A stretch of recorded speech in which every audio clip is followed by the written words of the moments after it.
This is Ambazonia Calling. News, analysis, commentary, opinion, editorials. Ambazonia Calling is a co-production of Africa Freedom Network, The Missions Tribune, and Compass Free Press. Welcome. My name is Ntumfoin Bo Herbert, and I bring revolutionary greetings from our studios in Washington, D.C. to all of you, friends of Ambazonia and fellow Ambazonians on Ground Zero and across the globe.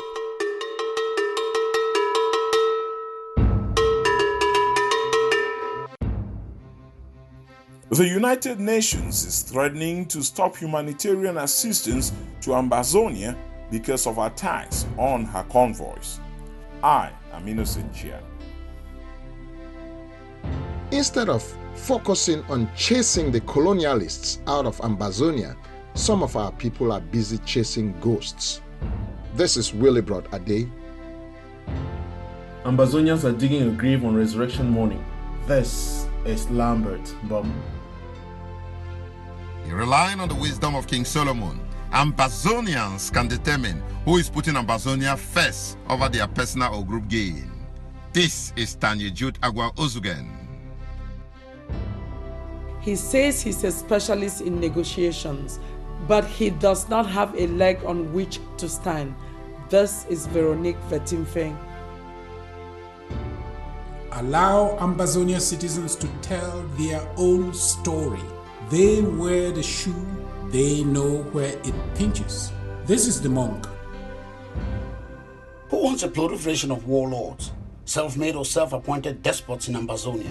Count me out. This is Manjong Jurambe. Those pushing ahead with the Swiss-led process should be allowed to proceed. After all, there are many ways of catching a rat besides cutting its tail. This is Lambert Mbom. The defiance of Ground Zero in organizing or keeping Country Sundays holy and ghosted. This is the monk. What is dividing Ambazonians is threefold. The first is this unquenchable thirst for power. The second obstacle is the desire to put together the dominant force on Ground Zero. The third and final obstacle is the mother of all evils, money. This is Divine Angie.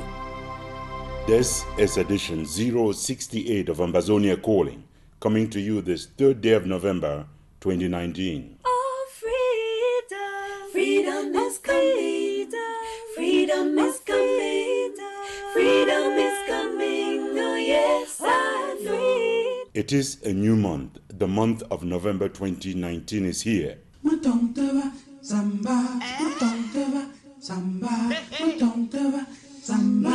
to take time. Happy new month, Bilal, don't do it. The month is here, the month is here. Happy new month, me loving Papa Yahweh. Samoleja,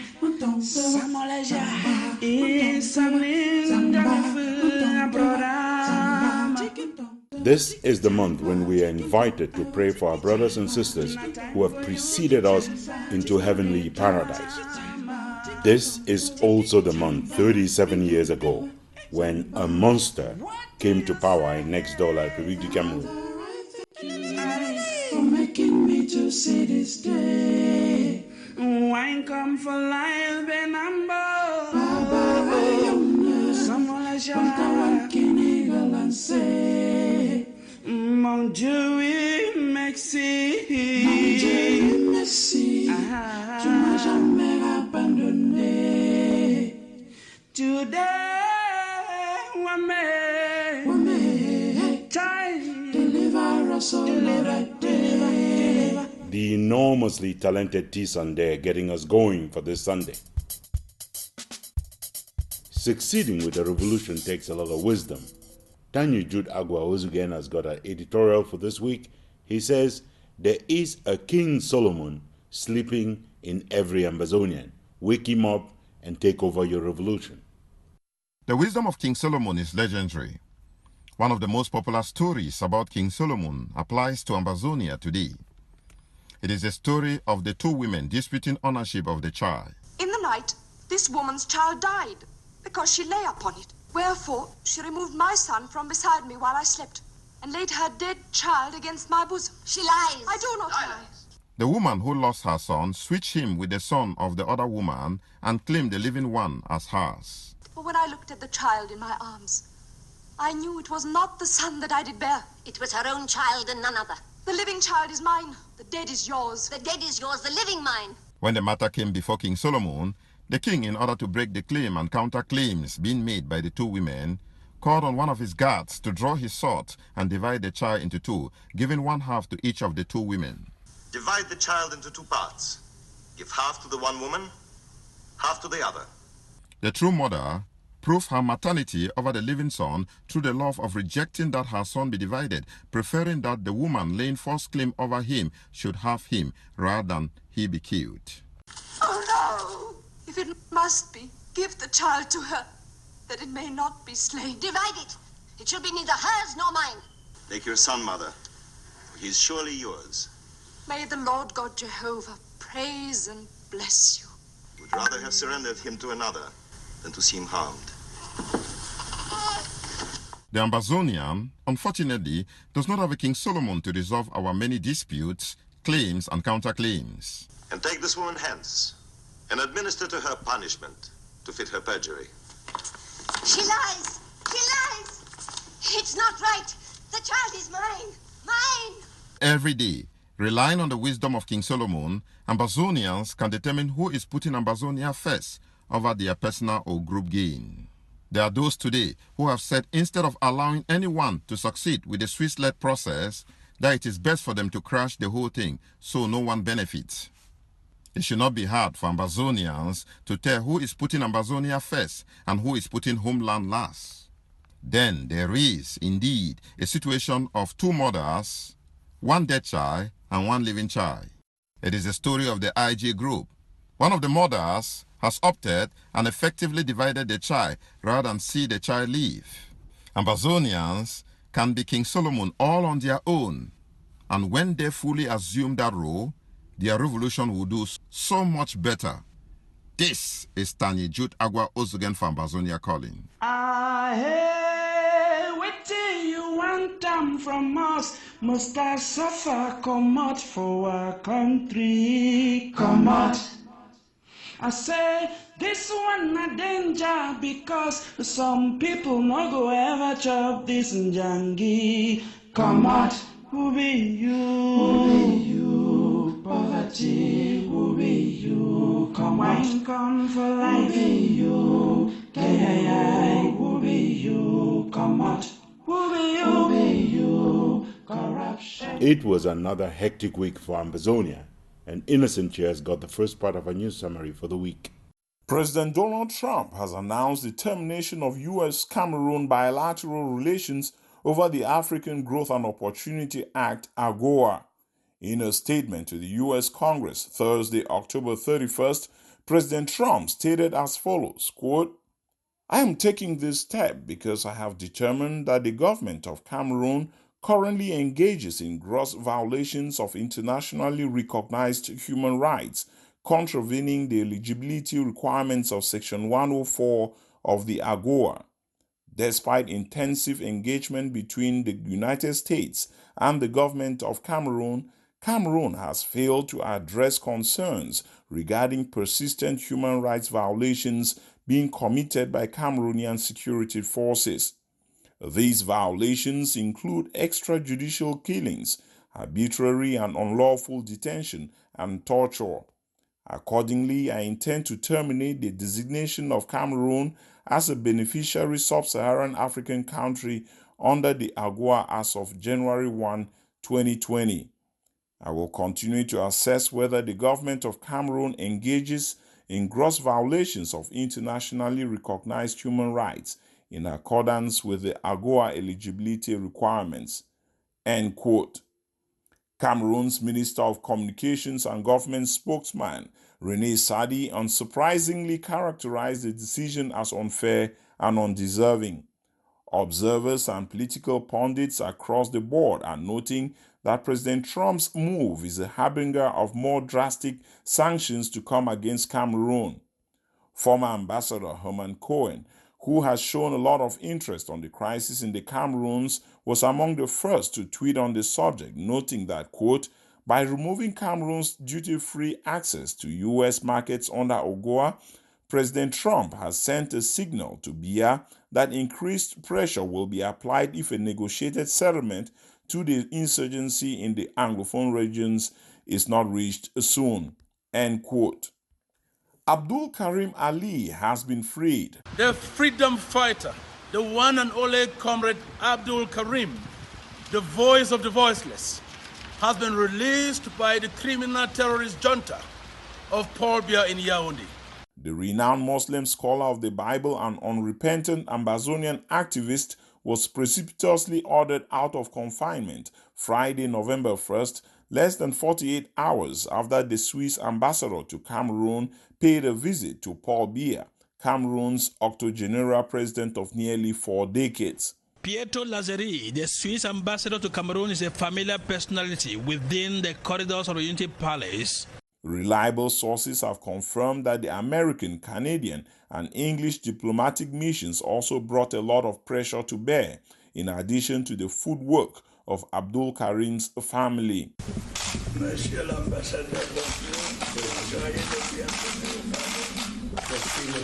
The Muslim community, which had been planning demonstrations, welcomed the news. In Old Town, Bamenda, where Abdul Karim used to serve as part-time imam, preparations are underway for a befitting welcome ceremony, even amidst signs that the government is preparing for a crackdown of any celebrations.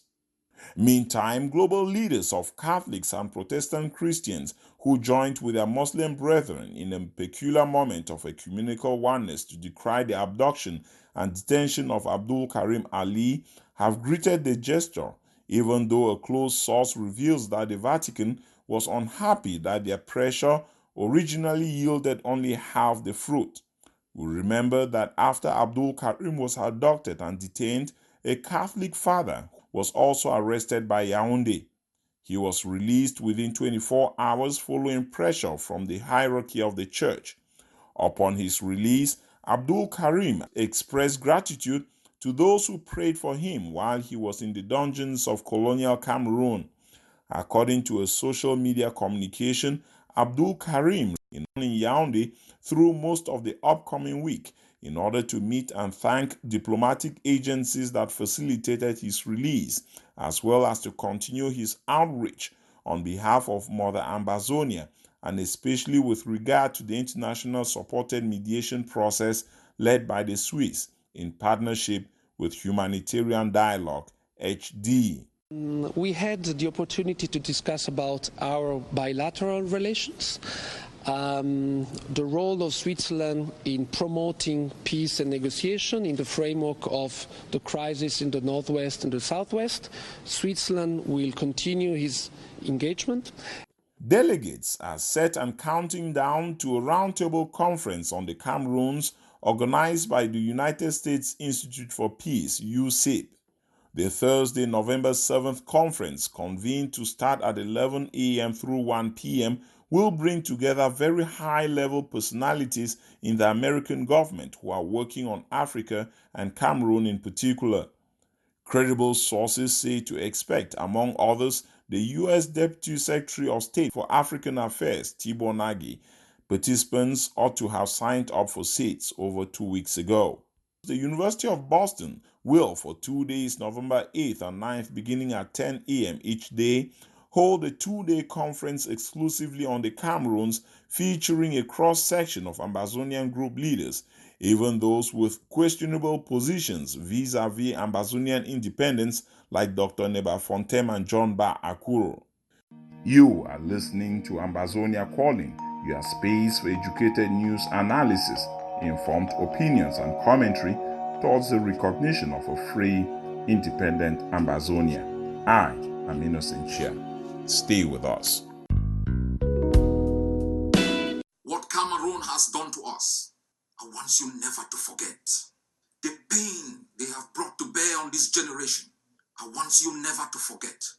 Not out of hate, but so that the next generation will remember and make sure they do the things they are supposed to do, never to go through this again. I will continue to play my part to ask the people of Southern Cameroon to take their revolution into their hands and continue the fight to liberate themselves.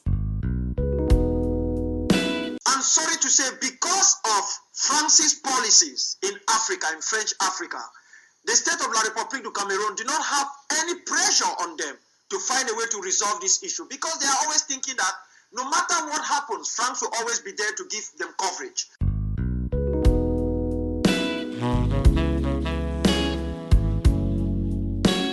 Still ahead in this edition, we have The Devil Unmasked with Professor Emmanuel Tatamenta.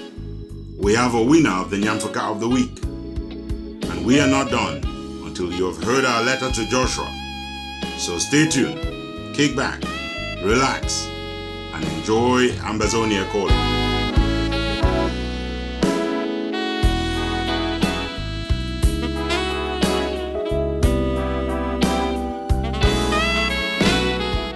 Before I bring back Innocent here with the second part of our news wrap-up for the week, we've got breaking news, and that is next.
Ambazonia Calling can now confirm that the Biya terrorist regime launched armed attacks against churches and other places of worship in at least 7 towns across Ambazonia this Sunday.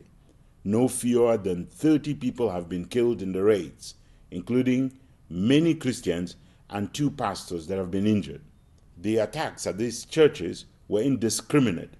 Some of the attacks hit churches in the quiet town of Ngi in Momo State, leading to the death of 13 civilians executed on claims that they were restoration forces.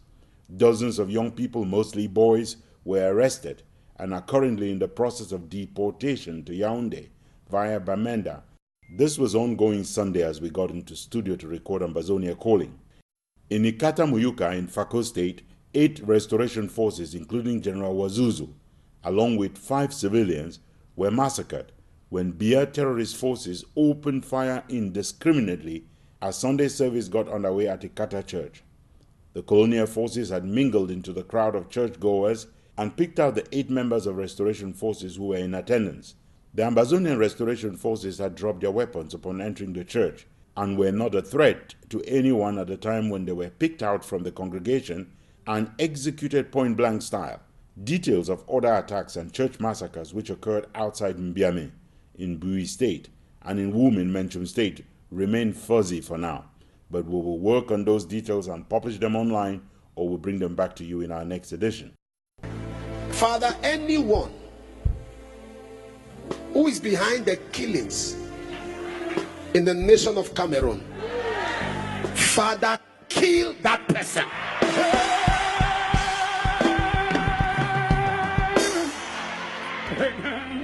Father, anyone behind this that is excited to see lives wasted, waste that person.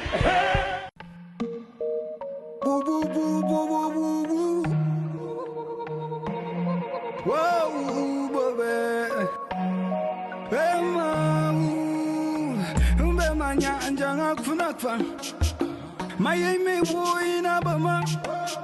Bobo beiba ubei yang zagi. Ana feel mo ama pina kapi. Stop. Jam chimala ama nyama bonta. Ibusula lilina fata su bonta. That's what the king said. That's what the king said to the messenger. Tum tuma bene bwebo. Ala anyama bozu zento. This lion down the valley. I know the shepherd them they vanish. Hey, leaving the lion and the lamb with the broken leg. Left at the mercy for the lion just to chop it up.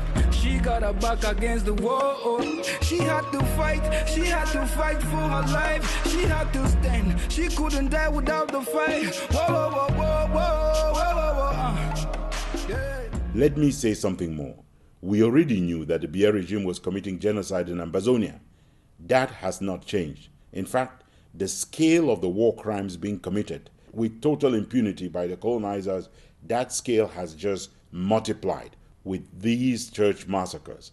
The Biya regime is desperate to knock out any self-defense and resistance of any kind on ground zero. This is ahead of plans that Yaoundé is nursing to claim military victory and to indicate that they no longer need internationally mediated negotiations. This is the calculation the regime is making and the military plan that it is executing. They are hoping that delay, that buying time would be to their advantage and that resistance will collapse and that the need for international mediation will then become unnecessary in the face of what they will claim to be military victory. The people of Ambazonia, notably those not carrying guns, those putting up the civilian resistance, those refusing to grant consent to the colonizers, you have this revolution in your hand. The resistance must continue. The Biya regime will have to kill to the last man standing if they want to take a homeland. By making civilians military targets, by targeting churches, schools, the Biya regime simply multiplies the war crimes with which they will be charged. We know that there is not a war crime Yaoundé has not yet committed. The regime has targeted and killed the sick and the injured. They have pulled people off ambulances and executed them in order to prevent them from getting to a hospital where their lives could be saved. They have chased survivors of attacks to their hospital beds where the regime has executed those of them suspected to be Amba boys. They have executed nurses and doctors believed to be providing them medical care. The regime has targeted and killed Red Cross personnel. They have fired indiscriminately at ambulances, at emergency vehicles, and at aid workers, including on a pregnant woman in labor. They have burned down homes, burning elderly occupants like Mami Api in some of those homes. They have targeted and bombed church compounds using helicopter gunships, as they did with the St. Paul Parish in Kwakwa. The regime has prevented victims fleeing from their burning homes from escaping, instead opening fire and forcing them back into the flames and into their dead. The Biya regime has shown its total disregard of the protection from armed attacks that international law affords places like hospitals, like health centers, schools, and buildings of worship. They burned down the Kumba General Hospital, killing patients who could not escape the raging fire. This week, they burned down the hospital in Tole, in Fako State. The list of war crimes is way too long to rehearse, even if we were to dedicate an entire edition of Ambazonia Calling to doing just that. But one thing we can say for sure is that the time of reckoning is coming. The time is coming when the Biya regime will answer for every one of these war crimes and genocidal violence before an international tribunal on the Cameroons. Show me the love for once and now forever. Show me the love for once and now forever. Show me the love for once and now forever. Where is the genuine love as a true friend and brother? Those who fight for freedom and run away shall live to fight another day, says Bob Marley, my big brother.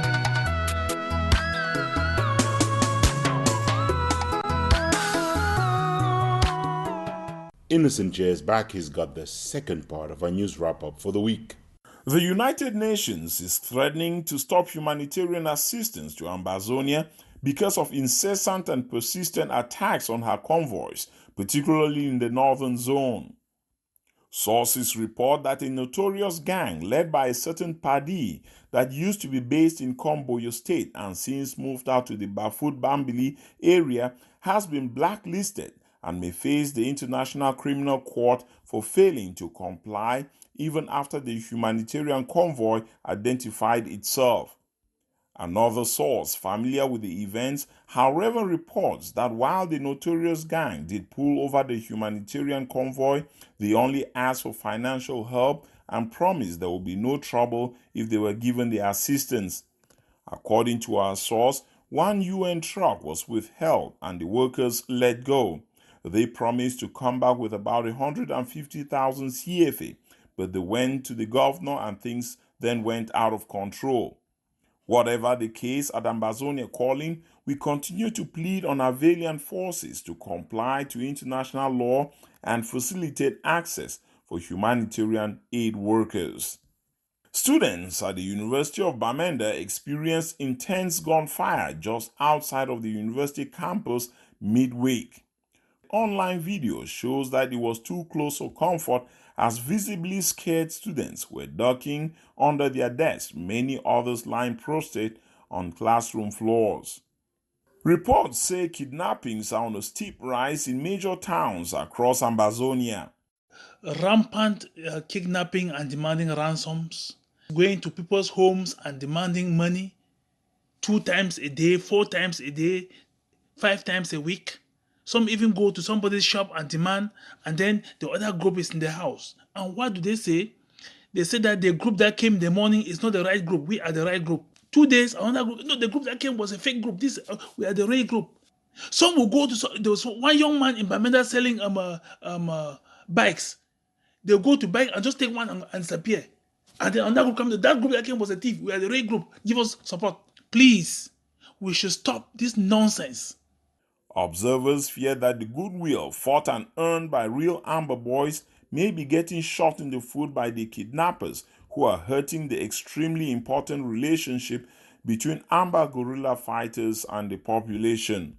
We have the restoration forces that are doing tremendous work, but there are others that are doing the worst of the worst.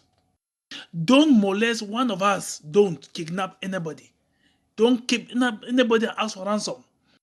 Guerrilla warfare succeeds because of the same people that are shilling you people.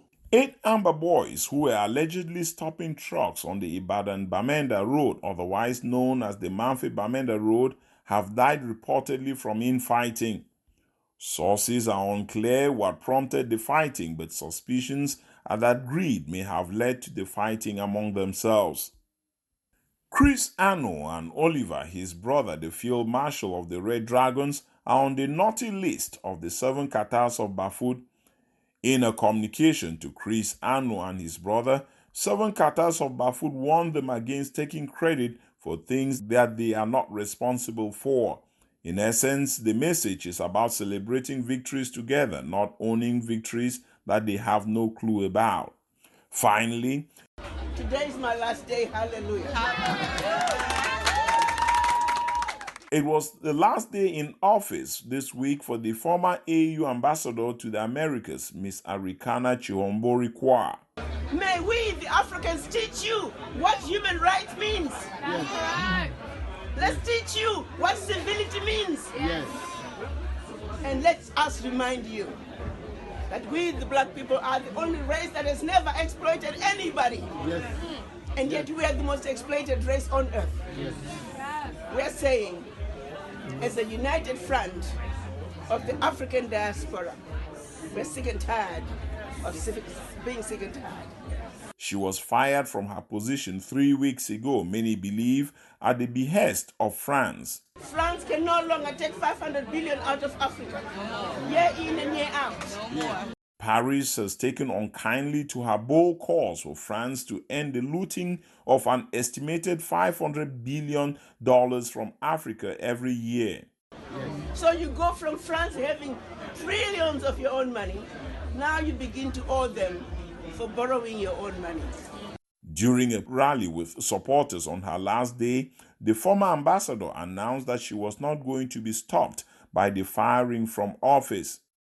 I'm going to begin to talk to the people who brought all these 80,000 signatures to say we must have a petition that says, France, get out of that pact for the continuation of colonization.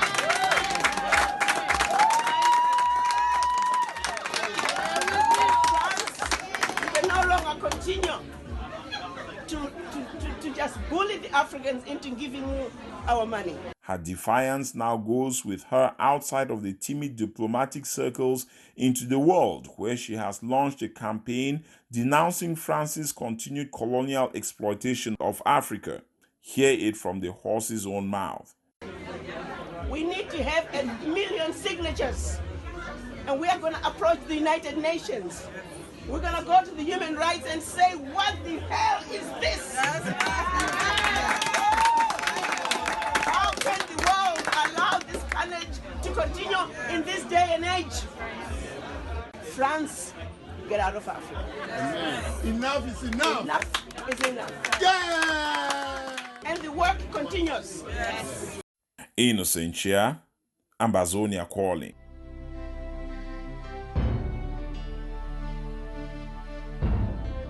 Still ahead in this edition of Ambazonia Calling. Neither money nor guns alone will win this revolution for us. It will take resistance by civilians who bear no weapons. This is the monk. Too many fundraising projects supposedly benefiting Ambazonians have been borderline illegal or have been managed in ways that border on illegality. This is Stanley Jude Agua Ozugen. It is this exceptionalism that makes any future negotiations Ambazonia will be engaged in with colonial Cameroon a slam dunk for Ambazonia. This is Willibrod Ade. You know there is trouble in the Ambazonia house when you see Ambazonian leaders defending the same side of the argument in this revolution as the colonizer. This is Lambert Bum. To fall bush has not and will never become a qualification to run the revolution. This is the monk. As you can see, there's plenty of show yet to come, so please stay tuned.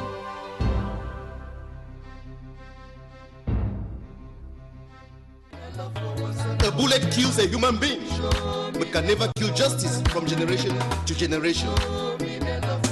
Some people should not be treated as if they were a conquered race. Our children need a future.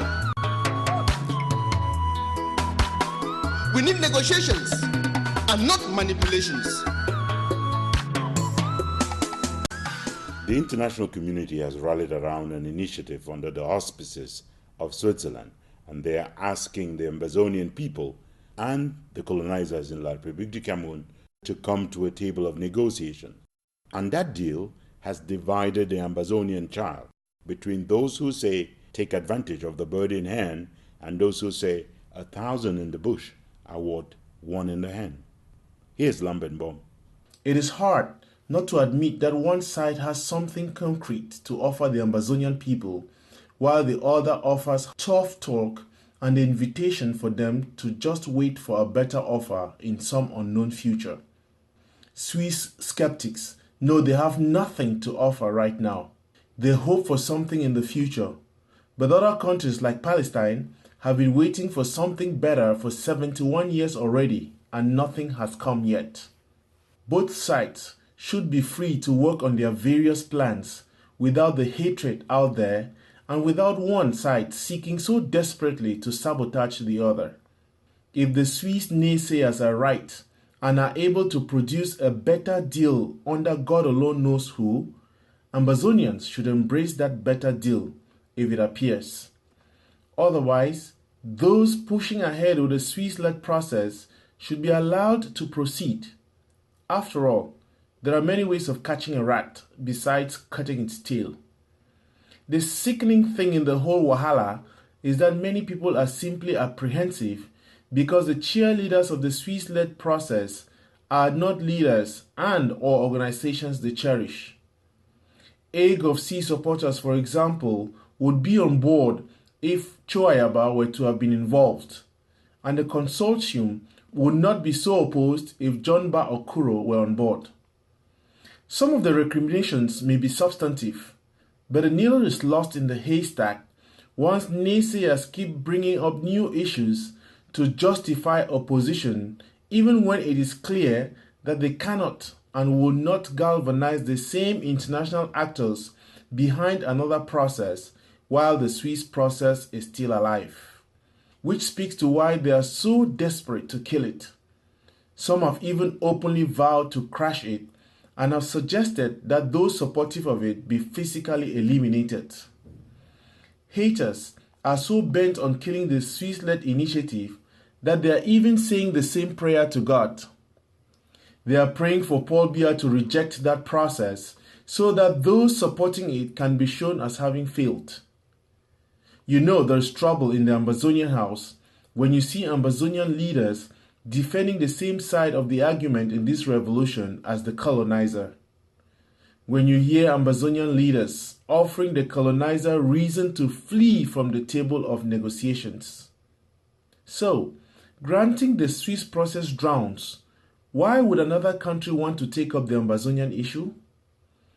Would that country be spared the same recrimination Switzerland has faced, this time from those who would feel they should not cooperate or collaborate with those who fail to collaborate with them on the Swiss-led process? Ambazonians are digging a grave on resurrection morning. When mediation is offered, the business of any right-thinking party to an armed conflict is to accept the offer. It is a different thing if you try the offer and find out that it does not work for you, but to reject it without even trying, and to do so under so many false pretexts, is truly sickening. This is Lambert Mbom for Ambazonia Calling.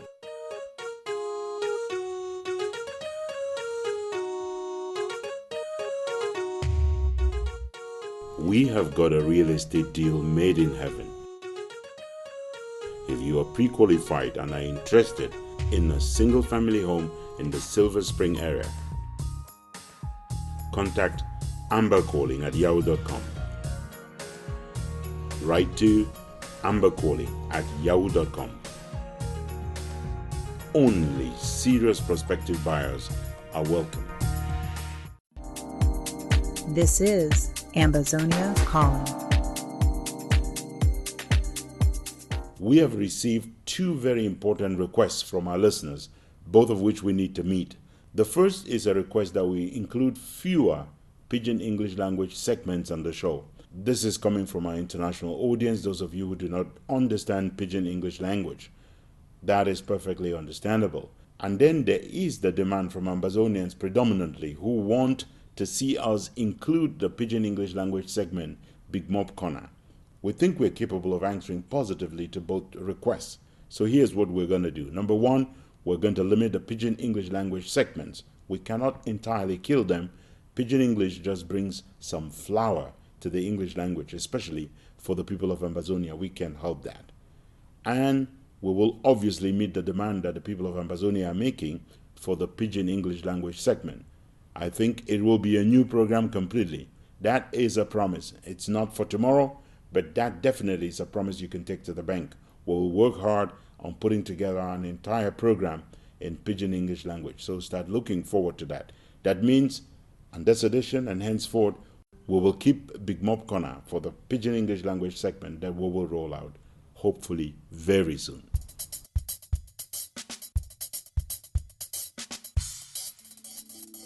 Ambazonia Calling. You are in the heart of the news shrine. Call us the Kalakuta Republic of commentary, opinion, and editorials.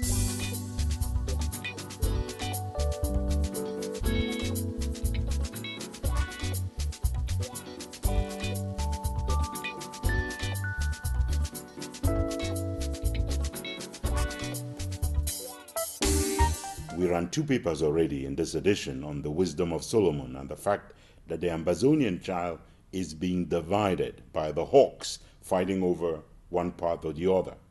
If you are wondering, yes, there is a method to the madness, and it is explained in this paper by Divine Anjay. If you have been wondering why so many of our liberation movements will not collaborate, will not come together, will not accept to run a common treasury, this week offered great insights into the hidden agenda several of our movements are pursuing. The secret is really not so secret, for it is not a secret that money is at the root cause of the evil that is keeping Ambazonian liberation movements asunder.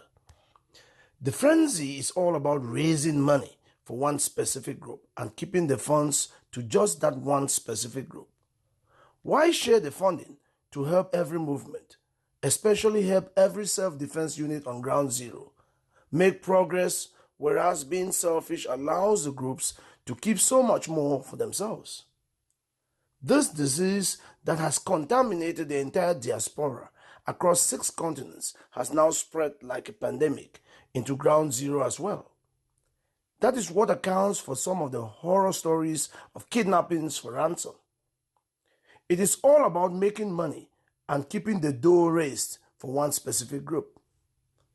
All but a few liberation movements are guilty. The IG group is running its own fundraisers, including during trips across the globe, and keeping any funds raised to the IG group. Fully aware that the IG group cannot prosecute this independence war all alone, it is raising funds from the successor of my trip to Buea, known as the compulsory independence dues, exclusively for the IG group. Not to be outdone, AGovC, fresh off of a series of other initiatives that include the Amber Coin, the AK-47 and the Sniper campaigns, has now launched the Freedom Pins, announcing the arrival in the United States over the weekend of what it calls a first consignment of 10,000 pins. The Siseko Yerima faction has floated the Ambazonian Freedom Bonds. The poisonous rivalry and competition for the limited resources Ambazonians can offer mean these movements will remain at each other's throats. Each of the movements claims to be the legitimate treasury of Ambazonia. Each claim that it has a right to mortgage Ambazonians' resources or sell them off. None can clearly define how they would pay dividends on bonds, how they would pay up when the time comes to redeem the bonds. It is now abundantly clear that what is dividing Ambazonians is threefold. The first is this unquenchable thirst for power and their eagerness to slander or even kill anyone in order to keep what they perceive to be power. The second obstacle is the desire to put together the dominant force on ground zero in the hope that sheer military might, not electoral victories, will be the currency with which power will be brought in that Ambazonia. The third and final obstacle is the mother of all evils, money. Ambazonians are the suckers if they continue to enable this misbehavior. The sooner movements collaborate and form one treasury, the quicker we get to Buea. This is Divine Anjay for Ambazonia Calling.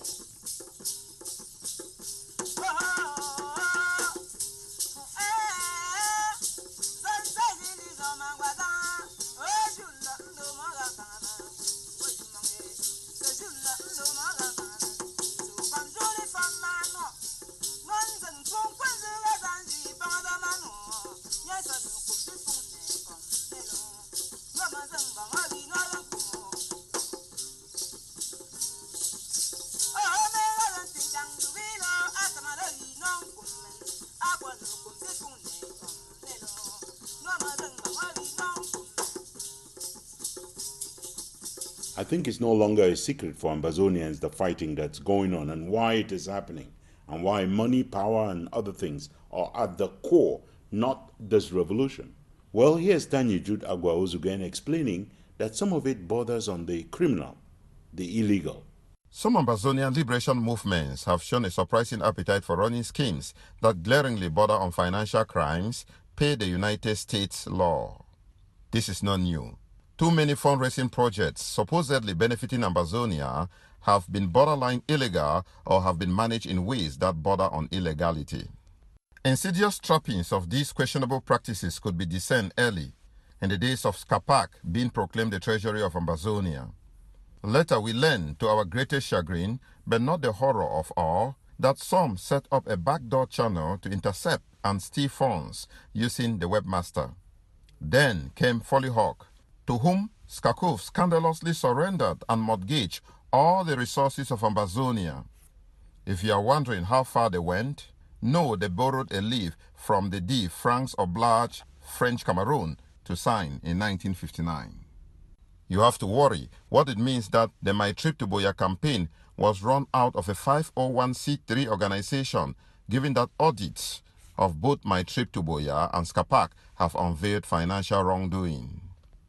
Instead of the fear such financial impropriety could have instilled, many have been emboldened, going further into the gray zone between what is financially and morally wrong to what may be outright criminal. Protecting and promoting investor interests, facilitating capital formation, and making markets safe and efficient. Take the case of the bonds floated by the Sisiko Yerima pair. Bonds are short or long-term debts that a company has issued. Debt has a maturity date and is paid back by the company within a specific period of time on or before the maturity date. Bonds in the United States are regulated by the Securities and Exchange Commissions, which has not cleared the bonds being sold to Ambazonians at this moment. The SEC is like the police force for Congress's laws regarding stocks and bonds. The SEC is responsible to be sure the average investor has the same information as the people who manage and run public companies. That puts the floating of the amber bonds in the United States on the same illegal track that was followed by the Ethiopian Electric Power Company. The Securities and Exchange Commission, also known as the SEC, is a government-created organization that regulates the buying and selling of stocks and bonds in order to protect investors against fraud. From 2011 through 2014, the Ethiopian Power Utility failed to register $5.8 million worth of bonds it went on to sell across the United States to some 3,100 U.S. residents as well as American citizens of Ethiopian descent. Generally, most issues of securities offered in interstate commerce through the mail or on the internet must be registered with the SEC.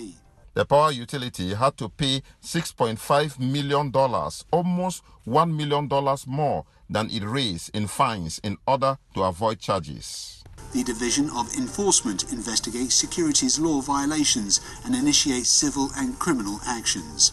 This one example, and there are more, is sufficient warning to those who have decided they can sell unregistered amber bonds in the United States. This is Tani Jude Agua Ozugen from Ambazonia calling.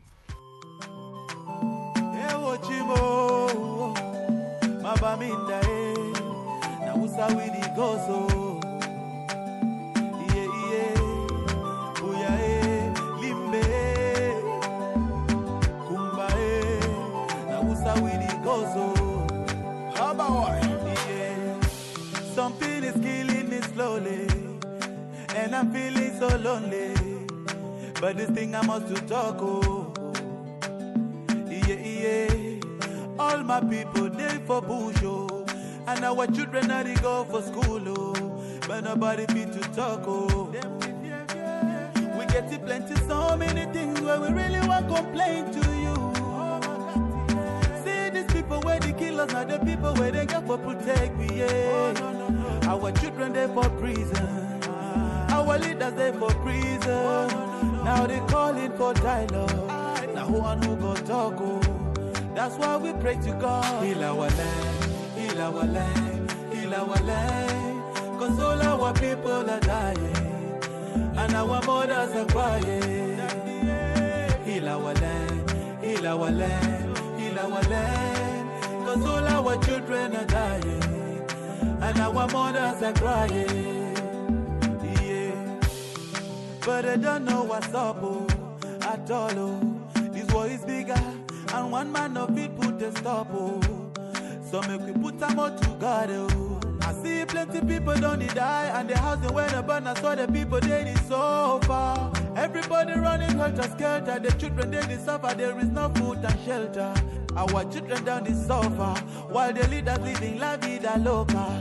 Yeah, so now who's we go so Cameroon do.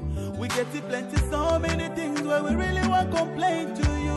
That see these people where they kill us, not the people where they get for protect we. Oh no. Our children they for prison, our leaders they for prison, but they be calling for dialogue. Now who and who got talk? Oh, that's why we pray to God. Heal our land, heal our land, heal our land. Cause all our people are dying, and our mothers are crying. Heal our land, heal our land, heal our land. Cause all our children are dying, and our mothers are crying. Okay, let's take a minute of silence for our brothers and sisters who have lost their life in the struggle, and our mothers who are living in the bushes, our children suffering in the bushes with no food and no shelter. We pray that the peace return in our land so that we can live in peace forever. That's what we cry for. We get to plenty, so many things where we really want to complain to you. See these people where they kill us, not the people where they get for protect we. Yeah. Our children they for prison, our leaders they for prison, but they've been calling for dialogue. Now who and who got talk? Oh, that's why we pray to God. Heal our land, heal our land, heal our land. Cause all our people are dying, and our mothers are crying. Heal our land, heal our land, heal our land. Cause all our children are dying, and our mothers are crying. Say we get to plenty, so many things that we really want to complain to you, Daddy. Now who's how we go so? Mabaminda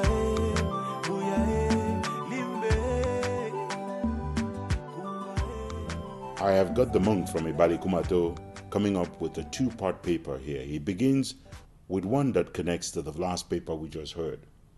When you roll out bonds that benefit only the diaspora and leave out people who live on ground zero, who are making huge investments in sweat and blood, you are making a big mistake. Here's the monk.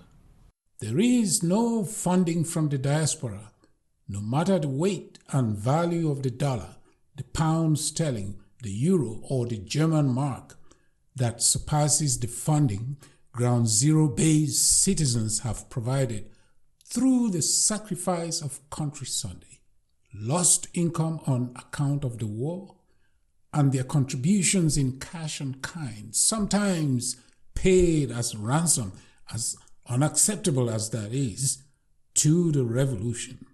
There is nothing the diaspora has done with street demonstrations that beats the defiance of Ground Zero in organizing or keeping Country Sundays holy and ghosted. There is no sacrifice in money or demonstrations in the safe streets of Western capitals that will ever come close to the price paid in sweat, limb, injury, blood, and lives by fellow Amberlanders on Ground Zero. That is why it is so insulting for the diaspora to launch initiatives like freedom bonds, under which mostly the diaspora would, if it were to be indeed true, make profit tomorrow from investing in those bonds today. Neither money nor guns alone will win this revolution for us. It will take resistance by civilians who bear no weapons. It will take sweat and blood capital invested by those driven from their homes, languishing in jails and dungeons, and who cannot afford the cash to invest in so-called freedom bonds. If you ask me what advice I have to give to the diaspora today, it would simply be to call on the diaspora to show a little more humility and a lot of respect and appreciation for the enormous sacrifices consented by those on Ground Zero. It is only by using both hands, the homeland-based hand and the diaspora-based hand, that Ambazonia will finally deliver on the promise of independence restored. This is the monk for Ambazonia Calling.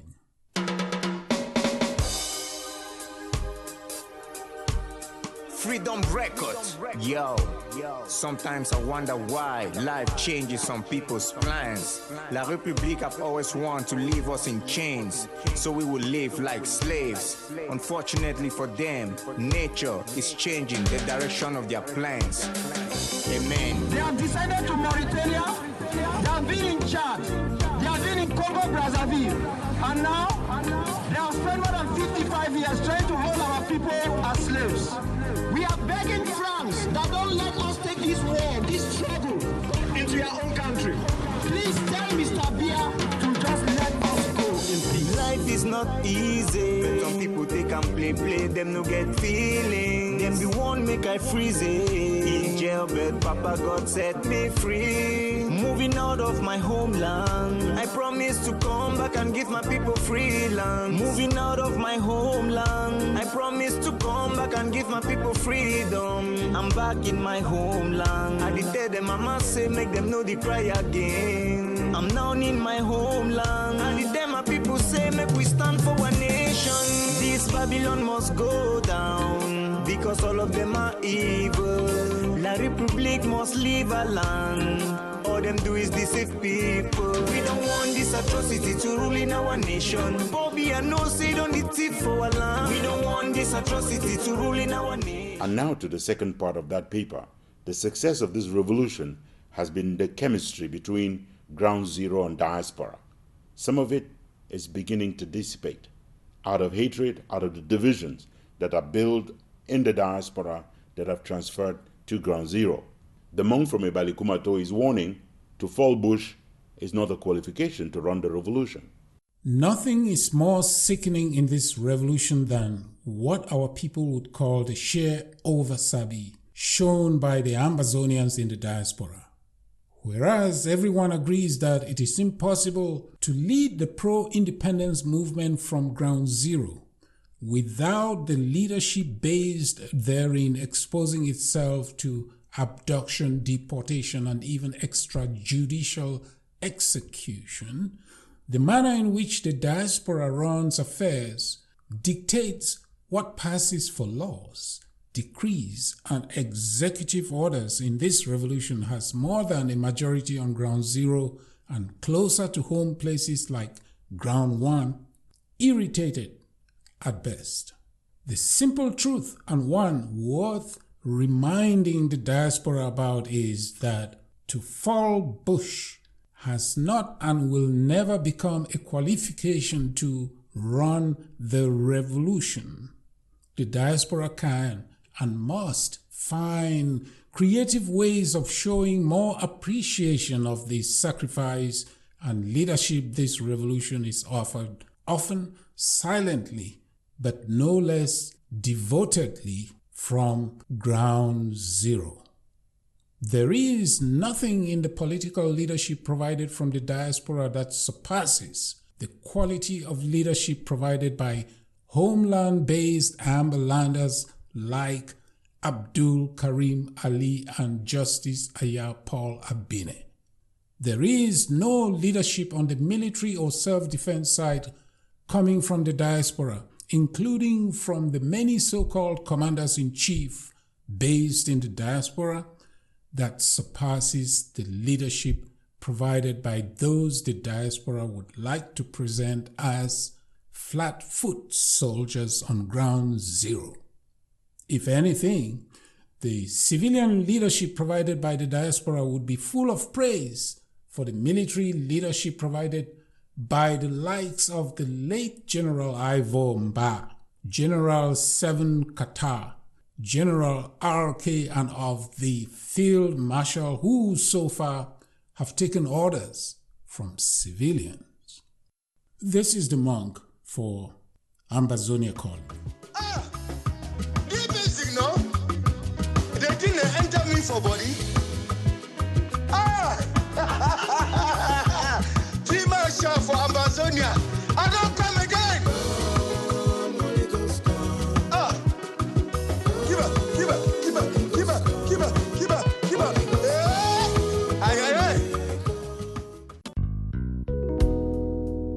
This is a lesson that every Ambazonian should know by heart from real politics. The world won't roll over just to please the heart to satisfy in the ranks of our people. Those who choose to be spoilers will be free to do as they please. I recognize the fact that even those I consider to be egoistic or to be selfish, I recognize the fact that the intent is good. People simply think I have the best route to Buea, I have the shortest way, the easiest way. I recognize all that. The search for a completely neutral country will never be successful because there is no such thing as a perfectly neutral country to serve as mediator. We should trust in our cause that is embedded in truth and it's God ordained, and we should hope for the best while expecting challenges. Our job is to ensure that the negotiations work for what we seek and that our leaders and negotiating team do not sign onto any deal that falls short of outright independence for our homeland. In other words, our destiny is in our hands, not in the hands of the mediator. Where is the war in southern Cameroon? Is the war at La République? No. So who has crossed borders, La République du Cameroon? They need to ask La République du Cameroon to cease fire, because who also drew first blood? La République du Cameroon. So you can ask someone defending to stop violence. The job of Ambazonians today is to make the Swiss-led process be the equivalent of the Comprehensive Peace Agreement, whose implementation by the United Nations culminated in the independence of South Sudan in July 2011.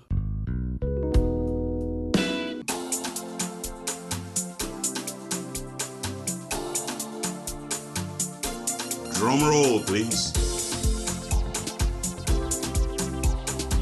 And welcome to our Nyamfoka of the Week segment. We don't do foolish, but when there are capital fools out there, we make it our duty to find them, and every week we crown one of them the Nyamfoka of the Week.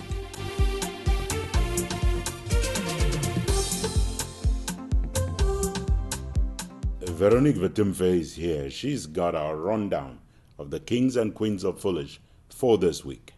Finishing in third place this week is a lady who knows what it means to be mistaken for someone else. She suffered it when she reported on the assassination of the American missionary in Bambui, Northern Zone. It led to her arrest and abusive remanding at the New Bell Central Prison in Douala.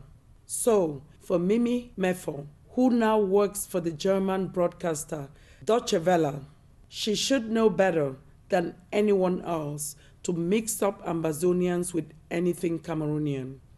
Yet, that is exactly what Mimi Mefo has been doing on social media of late. In one posting, she identifies the Ambazonian mixed martial arts boxer Tafondi as Cameroonian. She does so despite the fact that Tafondi is brandishing the Ambazonian flag in the picture. For insisting to identify MMA champ Tafondi as Cameroonian instead of a proud Ambazonian, Mimi Mefo is this week's third place finisher for the crown of shame, the Nyamfoka of the Week. Nyamfoka them all. In the position of runners-up this week are agents of La République, who are sending out messages calling for attacks on humanitarian convoys and anyone white in Ambazonia. Those involved in this enterprise want the international community to turn against Ambazonia. Notably, they want NGOs working with the United Nations to abandon our people in dire need of humanitarian assistance. These audios are the work of the devil, Atanganji Paul and his gangs. They go to the extent of calling for the murder of humanitarian workers and anyone white in Ambazonia. No Ambazonian should listen to those propagating these messages of hate. Ambazonians should do everything to provide unrestricted access to humanitarian convoys. It is demanded under the international humanitarian law. Attacks on humanitarian workers are war crimes. Restoration forces should, of course, make sure that those providing relief are independent and are not working for the enemy. But on no account should aid workers be harmed, talk less of killed anywhere in Ambazonia. For trying to hide behind Ambazonians to plan their dirty tricks, the pro-government militias, commanded by Atanga Ponji, are this week's runners-up for the crown of shame, the Nyamfuka of the week. Nyamfuka them all. Wearing the crown this week is a man who claims to be a lawyer, specialized in negotiations. Every move he has made in this revolution, though, has revealed him wanting. He bragged about having former Ghanaian President Jerry Rawlings in his back pocket.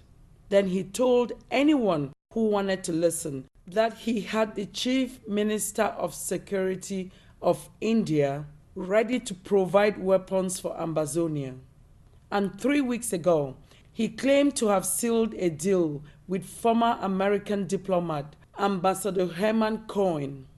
David Makongo said Ambassador Cohen was under contract to become the voice of Ambazonia and mediator on behalf of Ambazonia for a process led by the United States. It took just the time for the claim to come out of his mouth for Ambassador Cohen to deny the damn thing as lies. There is no American-led mediation, and Cohen supports the Swiss initiative.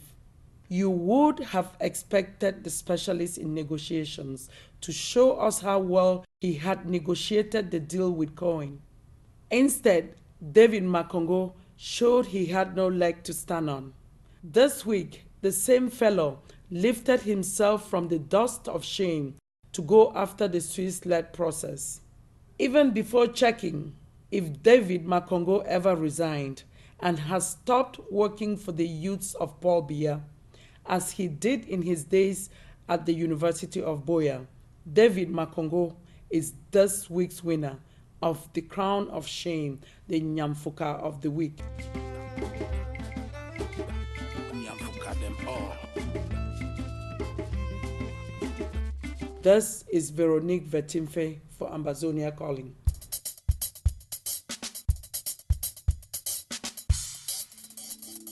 Ambazonia Calling. You are in the heart of the news shrine. Call us the Kalakuta Republic of commentary, opinion, and editorials.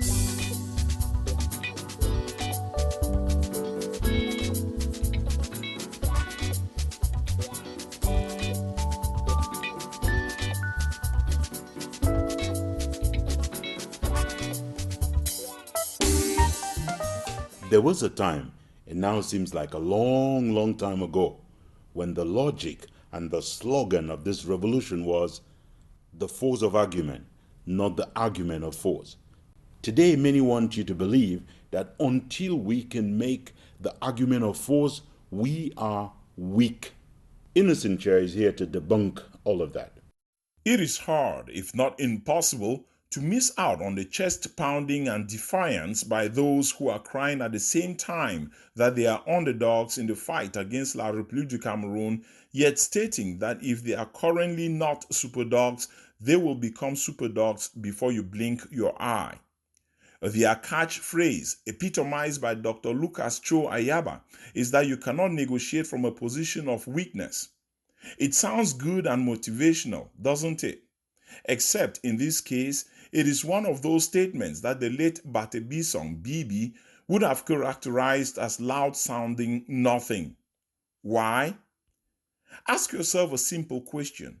who is in a position of weakness? Is it Ambazonia or is it colonial La République du Cameroon? Without a doubt, Dr. Ayaba and co. are saying that Ambazonia is in a position of weakness and should not, therefore, be negotiating from that position. Because there are two parties in this conflict, we are supposing that if there is a weak party, there is a stronger party. The other party is colonial La République du Cameroon. By admitting that Ambazonia is negotiating from a position of weakness, he is also stating that La République du Cameroon is in a position of strength. So, if La République du Cameroon is in a position of strength, why would they be running away from negotiations? Remember, the argument that Ayaba and Sons are making is that they will negotiate when they get to a position of strength. So why is La République du Cameroon in a position of strength by the very logic of Dr. Ayaba? Why is Cameroon running away from negotiations? There are two answers that I want us to consider and remember the next time someone coughs out the nonsense that they will negotiate from a position of strength. 1. La République du Cameroon is not in a position of strength. If they were, like they were in the case against Nigeria over the Bakassi Peninsula, they would be pleading for international mediation like they did over Bakassi. They realize Ambazonia has the edge by a landslide. Dion Gute may not be the sharpest pencil in the room, but he too knows that he has no case. He lost this case in the past to Dr. Ngomne and Scapo. 2. The real position of weakness that Dr. Ayaba is talking about is his personal position. Ayaba knows that he has kissed the dust on this one, and his pride will just not allow him to climb down from the high horse. A good leader would take a beating for Team Ambazonia, like Abdul Karim Ali just did. Ambazonia is in a position of strength. Biya knows it. Ayaba may deny it because he thinks it denies him the possibility of selling pins or the amber coin. The two are not mutually exclusive. Innocent Chia, Ambazonia calling.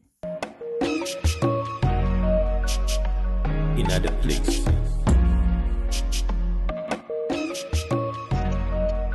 Hello, stop looking around. There's only one show out there. It's called Ambazonia Calling.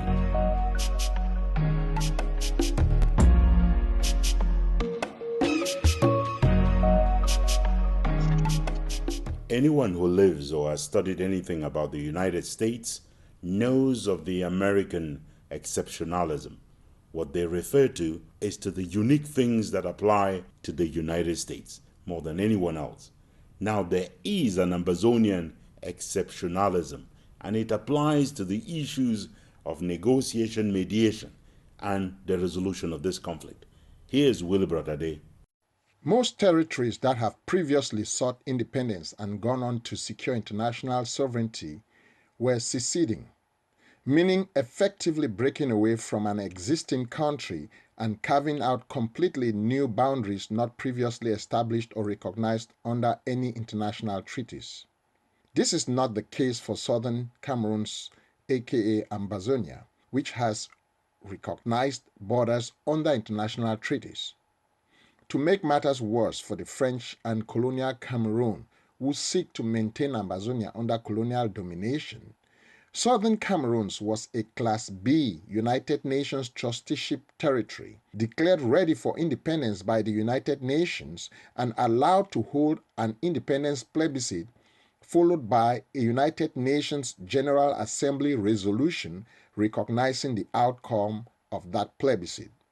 These historical and legal facts constitute what I would like to call Ambazonian exceptionalism, especially when you compare our homeland to Eritrea and South Sudan. These two countries were born out of breaking up pre-existing countries with no previous history as separate internationally recognized territories. In other words, they decided to secede from the countries they had always been a part of. Not so the case of Ambazonia. For our audience to understand the difference, It is important to recall the history of our homeland, especially with regards to her international boundary with La République du Cameroon. This was established on January 9, 1931 in an agreement defining the boundary between British Cameroons and French Cameroon that was signed by the governor of the colony and protectorate of Nigeria at the time, Graham Thompson, and le gouverneur commissaire de la République française au Cameroun at that time, Monsieur Marchand. This boundary has never changed, and when you consider, among other things, that the Constitutive Act of the African Union states in Article 4, Principle B, that, quote, respect of borders existing on achievement of independence, end of quote, as is pretty much an open and short case. That is why we talk of Ambazonian exceptionalism. It is this exceptionalism that makes any future negotiations Ambazonia will be engaged in with colonial Cameroon a slam dunk for Ambazonia and a very difficult, no, scratch that, impossible case to win for the colonialists in Yaoundé. It is this exceptionalism that makes it unnecessary and unlikely that negotiations between Ambazonia and colonial Cameroon will take the same shape or format as that of Eritrea or South Sudan. For starters, the United Nations, the African Union, the International Court of Justice, the European Union, and the government of Switzerland itself cannot and will not put together any agreement between the parties that violates international law or United Nations-backed resolutions. Even if they wanted to, and colonial Cameroon and France insisted that such an agreement be put in place, it would be null and void under international law. What Ambazonian exceptionalism means is that any negotiations held to decide the future of Ambazonia will follow an unprecedented path. Other negotiations may provide some guidance, kind of like signposts on outcomes Ambazonian negotiators may want to aim for, but ultimately, Ambazonia goes into the negotiations with a built-in legal advantage so humongous that it scares the living daylights out of colonial Cameroon, which explains their general reluctance or unwillingness to come to the table for negotiations. To use a soccer analogy, colonial Cameroon is due to play against Ambazonia in a match in which Ambazonia is practically recognized as the winner by forfeiture, and colonial Cameroon the loser by the outrageous lack of legal standing to claim the homeland of a smaller, less populated, but nevertheless a nation equal in status. This is Willibrod Ade for Ambazonia Calling. Ambazonia will be developed not by those our parents call the long crayons, not those empty big book people who call themselves elites, but by the army of hard-working citizens willing to roll up their sleeves and get dirty. The foreign and local NGOs and journalists suddenly crusading for schools' resumption are not doing so out of altruism and would be hard put to deny the charge of hypocrisy and self-interest. Our youth demo, they can't finish. Our boys demo, they don't finish. From Manfred to Boya, from Bamenda to Southwest, no shade every day, oh, killing every day. People they die every day, like say they been a chicken. My people lay, prayer is the key. Oh, may we pray, oh. May we pray, oh, may we pray, may we pray, oh, may we pray, may we pray. Ramagade, legede, oh, Ramosagala, Rosagade, may we pray, Mika Razandala, Jesus, may we pray. The story is told of the blind men who went to check out an elephant. Everyone saw what they felt. There is that kind of seeing but not seeing going on with the Ambazonian revolution at this moment. And as the monk says, the man who wears the shoe feels the pinch. The monk from Imbalikumato explains that the Ambazonian story is unique and sacred. It is one we must tell ourselves, lest the hunter tells all the story and the game never gets to be a hero. As a citizen of Ambazonia, it is left for me to say how I am feeling, how Ambazonia is feeling at any time. It is not someone else's job to tell me that. That is called seizing the narrative. In other words, someone else is taking hold and control of my story and telling it in my place. How inappropriate is that?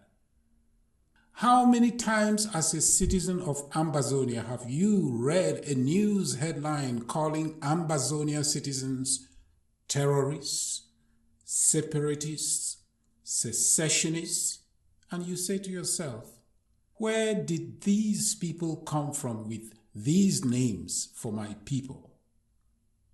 If you become speechless, it is understandable, but to do nothing about your own story being kidnapped from your own mouth is going a little bit too far. So the question is, what to do about it?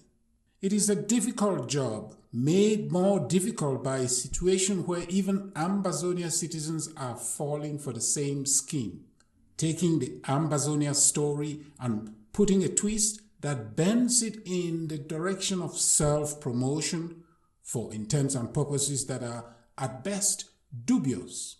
We all are aware that France and Franco-Cameroon have deep pockets, as in they can bribe and corrupt anyone on planet Earth. But on the case of Ambazonia, it seems bribery and corruption have a hard time covering up the truth. What to do in that situation? Begin hunting for talking heads? That might not be a civilized idea, but who says we are dealing with civil behavior in this case? Maybe that is what civil law is all about. For half a century and counting, we have borne the brunt of experiencing civil law at its worst. We wear the shoe and know where it pinches. Allow Ambazonia citizens to tell their own story. As far as I know, that is a right. They wear the shoe. They know where it pinches. This is the monk for Ambazonia Calling. The cracks. Rastaman love me. Everybody love me. Ambazonia's freedom, Africa's liberation. Our theme is coined from the very teachings of Dr. Kwame Nkrumah. Independence of Ghana is not complete until Africa is totally liberated. If Ambazonia's freedom is not achieved, then Africa cannot talk of its liberation. So we have come to Ghana to start a new dynamism in the continent of Africa.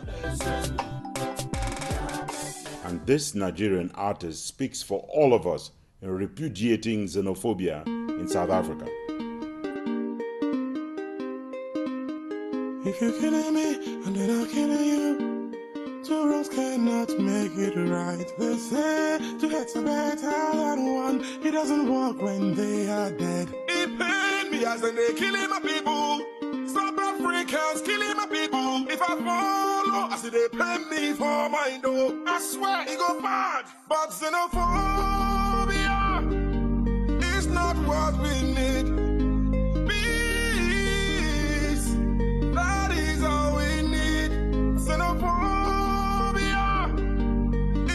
What we need, our government, come and do your job. It is a week today since Patrick Ekema passed, and Ambazonia Calling will return to a reverse tribute to the mayor. Here is Barrister Manjong Judambe. The passing of the very divisive, xenophobic, education fraud and criminal mayor of Buea, Patrick Ekema, gave voice anew to some of Ambazonia's dark sides. Many jubilated justifiably at his passing in hilarious social media postings. Good riddance to the horror he represented, masterminded, commandeered, and or visited on Ambazonians. In my village, it is said that the manner in which a person is mourned and buried bears testimony to how they live their lives. For a man who did not let others live their lives, many have decided they cannot let the dead bury the dead. The BBC's Randy Josa did his victims a disservice by glorifying him in death. The indefatigable mayor of Buea, a lion-hearted man, people in his municipality fondly called our God-sent mayor, great patriot. He clearly enjoyed the title of great warrior, Nyamoto Kwatolo. Patrick Ekema was a greedy power drunk, pulsating with vaulting ambition and ready to kill for an imaginary promotion by the terrorist colonial regime in Yaoundé. The fellow lived like he would never render account, raising his tribalism to the throne of power, boasting about killing Ambazonians, defying religious and traditional authorities, and reviving the primitive xenophobic come-no-go hate campaigns against anyone from upcountry. Like the biblical rich man who adored his riches more than his maker, the Lord all but laughed at him, called him stupid, promising his soul will be visited by the spirit of death. And, just like that, the man, if you can call a monster man, is gone to, hopefully, face the promise of his word. I must succeed for this time. Make him alone now. Make him alone now.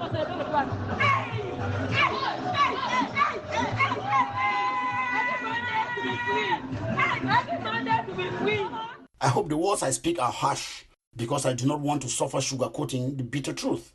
Hating the likes of Ekema, even in death, is as legitimate as hating them and their actions in life. No need to pretend. God knows our hearts.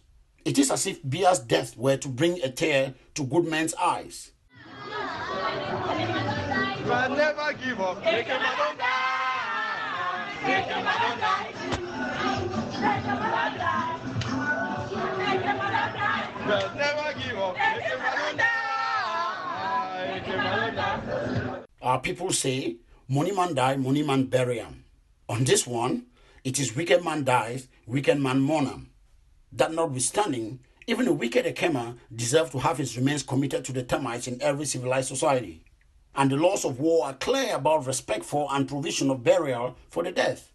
Ambazonians so irreparably hurt by Ekema are right to prevent his followers and admirers from building a shrine to his name. That would be adding insult to injury. It is not, therefore, that nothing should be done to prevent the beatification and or canonization of Ekema in death by his CPD and fellow monsters. It is that my jaw dropped and I cringed when I read the executive order by Dr. Lucas Cho Ayaba promising the desecration of the mortal remains of Patrick Ekema. That executive order tells who we are more than anything else, and all reasonable Ambazonians must shudder in fear. The same courage and decency that caused Ambazonians to rise against Ekema's wickedness and to celebrate his demise should cause us to reject the signs of despotism that even an executive order cannot hide. If we, the people, do not speak up against those committing the crime of self-coronation in the name of the people, then we will lose Ambazonia before we even regain it. And that would, indeed, be truly unfortunate. This is Manjong Jutambe for Ambazonia Calling.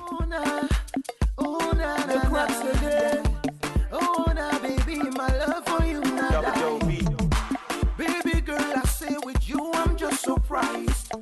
My love for you, girl, I know it take you out of sight. Baby girl, I do anything for you, eh. I do anything. Baby girl, I do anything for you, eh. Baby girl, I do anything for you, eh. Everything. Baby girl, I do anything for you, eh. I do for you. I do anything for you, eh. Baby girl, I do anything for you, eh. Soul restoration train is our freedom train. We've got to do it together, building trust amongst leaders and making sure we make compromises that can take the Ambazonian people to a new horizon. Oh, Holy Spirit, lead us on the restoration journey of our liberty. The message we are sending out to all other Ambazonian groups is that we have to work together, because it's only in working together that we would achieve what we want faster. Oh, Holy Spirit, lead us on the restoration journey of our liberty. If we do not do that, we are going to be having South Sudan. Soul restoration train is our freedom train. We will devote one last paper to anything touching Ekema Patrick, who was, as you will remember, inducted into our Hall of Shame, the Nyamfuka Hall of Shame. This last paper is about the fumble we could make with his mortal remains. Here's Willibrod Ade. Following the death of Ikema Patrick, erstwhile mayor of Buea, reactions have come from different quarters of La République du Cameroun, which he served so faithfully until his death, and Ambazonia. They range from near indifference to indecent jubilation. The most remarkable reaction so far has been that of the AGOVC, which issued a so-called executive order by its president, calling on, quote, our forces to disrupt the burial of the dead traitor, end of quote. The author goes on to say, among other dastardly and outlandish things, quote, we will try his dead body, cremate it and throw it in a pit toilet, end of quote. What is the purpose of such a callous and classless display of foolishness, considering that the AGOVC lacks the means to enforce such an outlandish plan? Instead of focusing on chasing the colonialists out of Ambazonia and hastening the recognition of our homeland as an independent country, some of our people are busy chasing ghosts. While Ikema was alive, I never saw any such communique from Ayaba calling for anything to be done to him, talk less of any action undertaken by the ADF to stop the deceased truculent Biya sycophant from wreaking havoc on business owners on country Sundays, or to curb the direct debilitating impact upon the lives of Ambazonia families and businesses, as he states in his tasteless communique. Suddenly, upon his demise, an executive order is issued to call for the disruption of his funeral, among other crazy things. Talk of a distraction bordering on cowardice. To quote Jesus Christ in Matthew chapter 8 verse 22, let the dead bury their own dead. The lengths to which some Ambazonians will go to try to project power on the illusion of Ground Zero being under their control is both laughable and disheartening.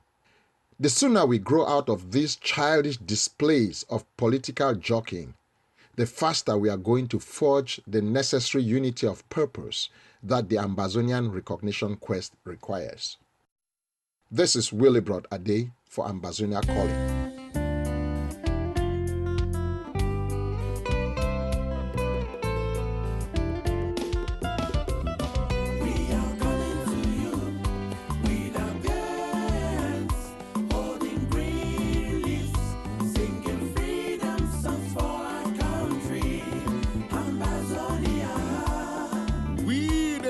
Ambazonia are calling on the wall. Please listen to our cry. We are coming to you with our hands, holding green leaves, singing freedom songs for our country, Ambazonia. Ambazonia, 6 decades of torture, arrest and killing of our people. I want to tell you the story of my life. I want to tell you the story of my life. We want to tell you the story of our life. I want to tell you the story of my life. Yeah.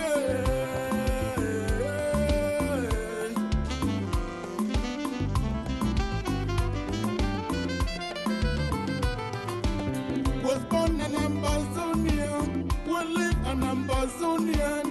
Shaddai and Ambazonia. Was born an Ambazonian, will live an Ambazonian. Shaddai and Ambazonia. Is my fatherland. Where Ambazonia, born free, placed in chains, but soon to be free at last. Was born an Ambazonian, will live an Ambazonian. With apologies for all of you who were waiting for the Devil Unmasked, we're going to skip that segment in this edition. We will be back next week with a major interview for you. This is Ambazonia Calling. Since the days of John the Baptist, the kingdom of God suffered violence. Let the violent one takes it by force. You're underground king. Boom. You be cried. Abakwa the cry. Don't tire. Abakwa the why. Women are the crying, crying. Boy are the crying, crying. Abakwa the crying, crying. We the crying. Wanna free me, eh? Women are the crying, crying. Boy are the crying, crying. We the crying. Wanna free me, eh? Women are the crying, crying. Boy are the crying, crying. We the crying. Wanna free me, Sick and tired of this, like Republic wanna free we. Amango today inside pay, you know the free. We president on the side say all man of yay. Grand ambition, fuck that slogan, no yay. Presido, the pay jaga jaga. Una take all till the weavers scatter. They need 102 students for Senate address. Una select 2 Anglophones, escape address. Bia, Yang, Dijon, treason. Escape will know why man show BBC they for prison. They don't some all we then start for colors Anglophones. Fuck up the government, we ain't tools. Minister for communication, no fit talk good English. Southern Cameroon independence, that's my wish. No good, sad roads, no seaports, no light, no water, no airports. President, you overget fake promises. Wait to happen, failing us, you bring us diseases. But men are the cry, we are the ask why. You don't come for that chair, you don't go shake, you go die. women are the crying, crying. Boy are the crying, crying. Abakwa the crying, crying. We the crying. Wanna free me, eh? This is Ambazonia Calling. Because you have your army of occupation out in West Cameroon, you believe that when the people will rise, even if you took the whole of the French army and added to yours, you will never bring them down. And I call on all Cameroon soldiers to lay down their arms within Ambazonia and to turn their arms against the very system that has made them slaves in the land of their birth. For more stories from around the world, go to the World Wide Web at themissionstribune.com, compassfreepress.com, and africafreedomnetwork.com.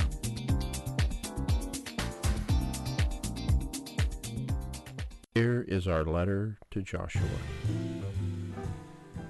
Dear Joshua, so just like that, Uncle Sam has got his eyes on you.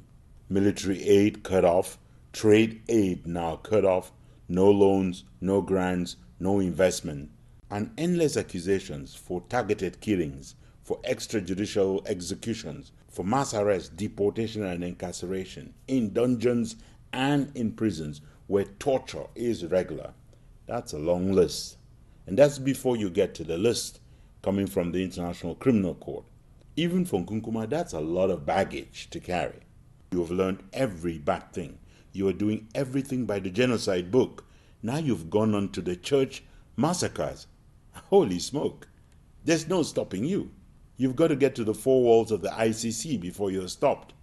But you are not even slowing down. You are not even stopping to think. You are not even asking yourself what happens next. The reality stares you in the face. You can't even hold those ambazozos in jails. No jails, no dungeons are built big enough to hold them. You may have them in jail, but none of them is a prisoner.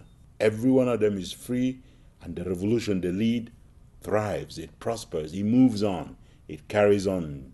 All around the globe, the big efforts by the 2 for 5 franc lawyers to bag Ambazonians, to put them in jails, to get international arrest warrants acted on. Nothing seems to be working. It's a very bad run for Nkunkuma. And your French bosses, nothing is going for them right now. Not the ports in Benin, not the ports in the Cameroons, not the ports in Cote d'Ivoire, and not the war in Mali. Nothing seems to be looking up. And the Kelebe is fighting the war with the Ambazozos, the guys who have to face down those bullets every day. Keep piling on the evidence of war crimes, the ones that you committed in Biame this week, in Bafut, in Kikwini, in Balangi, in Wotutu, in Tole, in Kambe, in Womb. It's just a long list. It keeps growing. The big plan to find all those rocket launchers, conventional weapons, to claim that the time has come to unleash warfare by air, to drop bombs, to use all manner of equipment, on the ground. Look, Nkunkuma, the Serbians did that also in Kosovo. It did not go well. It just added to the war crimes, and in the end, there was no justification, they said, to that war. Just as there will be no justification for your war. Something else that the Serbians did, they delayed about the negotiations. They wouldn't come to the table. They waited out. They thought the negotiations will disappear. Just as a few surprisingly joined you in Nkunkuma in thinking that negotiations will disappear. Whatever existed by way of a partnership between the Cameroons is gone. The federation is gone. The union is gone. Regions gone. Provinces gone. And the people of Ambazonia have faced a kind of apartheid, colonial domination that justifies the war of liberation that's going on right now. Nothing you can do about that in Nkunkuma. Absolutely nothing. Oh, by the way, there's something you could do. You could get your troops out of Ambazonia. You could wave the white flag of surrender. I know somebody who will get an orgasm if you did that. The longer you wait in Nkunkuma, the worse it gets. Did you see Douala the other day? Marché Nkololo, New Bell, and all of that neighborhood? And the young men and women coming out this time to face your troops, carrying their own machetes. No more peace plans. It's over, Joshua.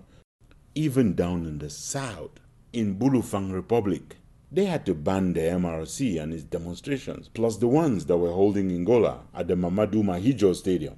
Unless, of course, as Jeune Afrique said, Madame Chantou is getting ready to be praisée. After you go from the brothel to the restaurant to the palace, why would the throne be out of bounds?